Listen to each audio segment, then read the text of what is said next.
तर मंडळी बघतायत ना, किती छान असे आपले थालीपीठ तयार झालेले आहेत.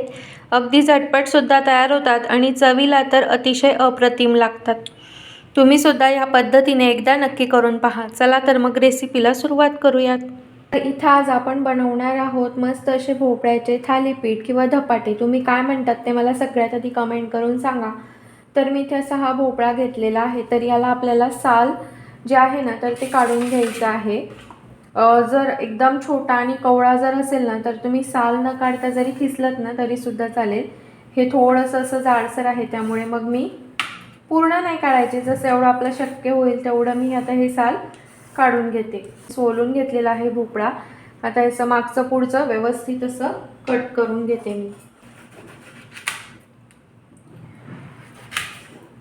आपला छान असा तयार झालाय खिसण्यासाठी. तर आता एक मोठी जाडसर खिसणी घेते. तर आता इथं मी ही खिसणी घेतलेली आहे आणि हे आता अशा प्रकारे ना मी व्यवस्थित असं खिसून घेते. तुम्हाला जर म्हणजे लहान मुलांना द्यायचं असेल ना तर अगदी बारीक खिसणी येते, तर त्याने तुम्ही सुद्धा खिसलं ना तर अजिबात कोणाला समजणार सुद्धा नाही. याने सुद्धा समजत नाही, पण तरी सुद्धा जर तुम्हाला वाटत असेल तर तुम्ही त्या खिसणीचा वापर करू शकतात. तर मी आता हे संपूर्ण खिसून घेते आणि मग तुम्हाला दाखवते. तर आता इथं बघा, हा जो संपूर्ण भोपळा होता ना तर तो मी व्यवस्थित असा खिसून घेतलेला आहे. तर तो ना जर आपण जास्त वेळ असाच ठेवला तर काळा पडतो. त्यासाठी आपण त्यामध्ये ना सगळ्यात आधी 1 वाटी गव्हाचं पीठ टाकून घेऊ. तर ही वाटी आहे. तुम्हाला किती कणिक वगैरे लागते चपातीसाठी त्यानुसार तुम्ही घेऊ शकतात. तर मी तुम्हाला अशा एका वाटीचं प्रमाण सांगते आहे. तर ह्या वाटीने 1 वाटी मी गव्हाचं पीठ घेतलेलं आहे. तर 1 वाटी गव्हाचं पीठ असेल तर मग अर्धी वाटी मी इथं ज्वारीचं पीठ घेतलेलं आहे.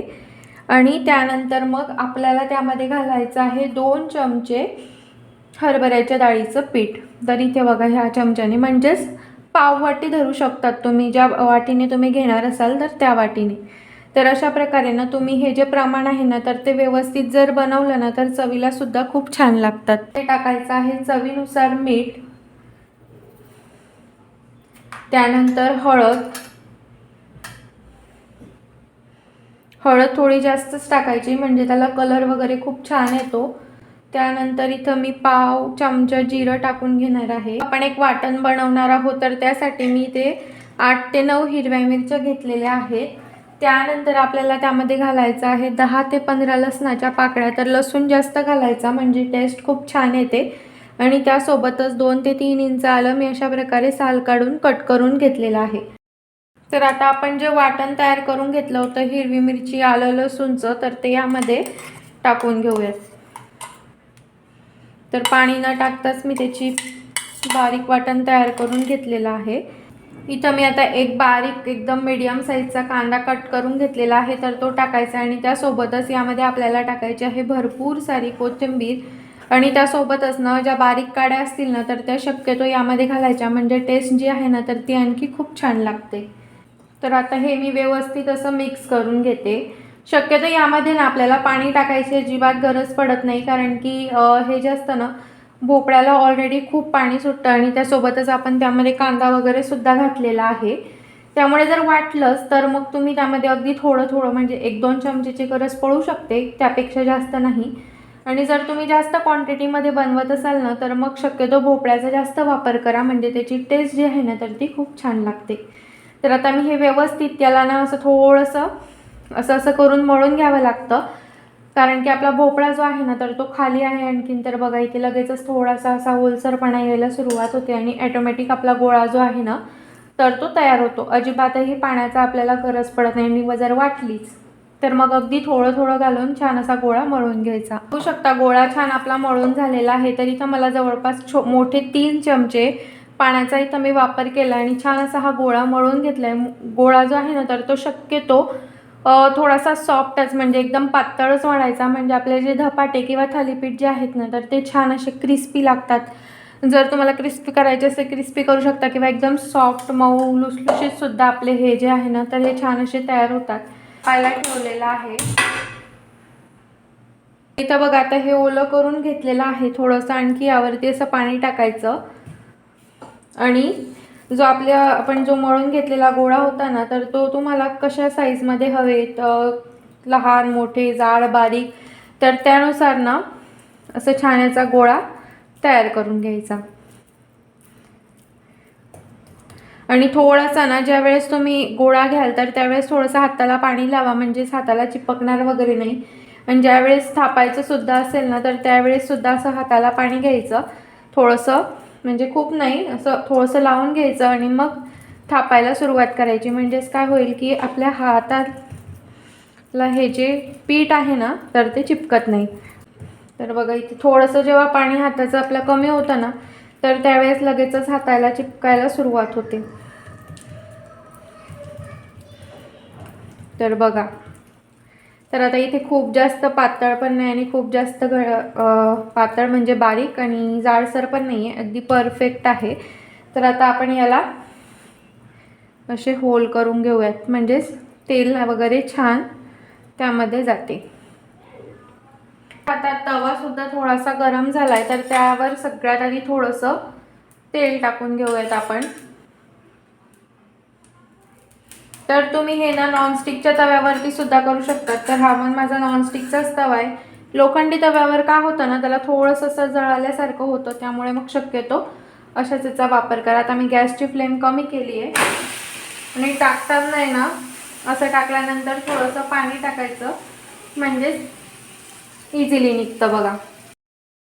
आता ते थोडंसं जोपर्यंत आपलं पूर्ण तयार होत नाही तोपर्यंत पलटायचं नाही. थोडंसं अगदी हे जे आपण होल करून घेतलेले होते छिद्रे, तर त्यामधून थोडं थोडं अगदी तेल घालायचं, खूप पण तेल नाही घालायचं, नाहीतर मग धपाटे आणि थालीपीठ म्हटलं की ते खूप तेलकट लागायला लागते आपल्याला.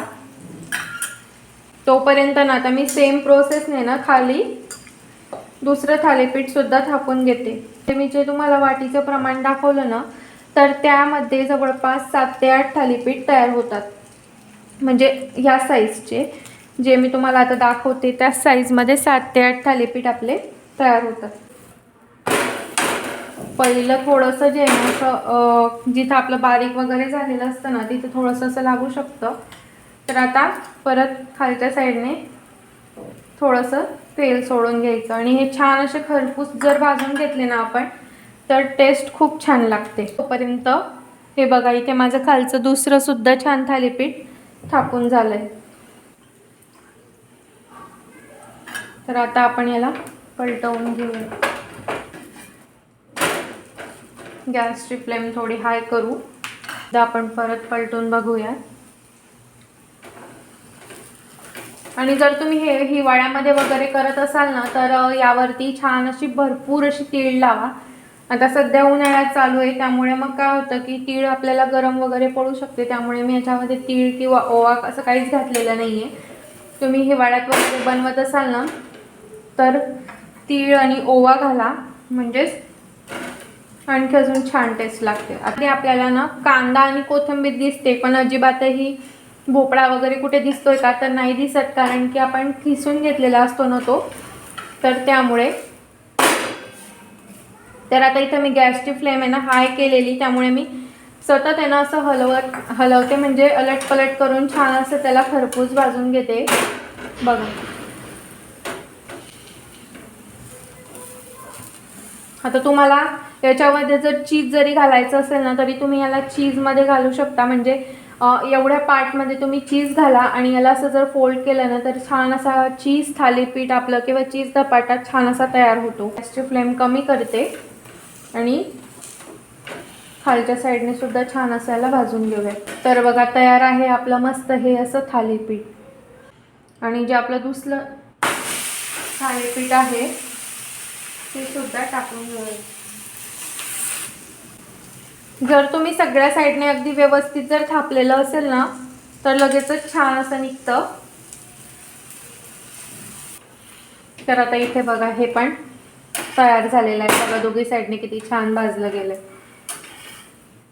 तयार आहे इथं आपलं हे दुसरं पण थालीपीठ. मंडळींनो, इथे बघा आपले छान असे भोपळ्याचे खमंग थालीपीठ तयार झालेले आहेत.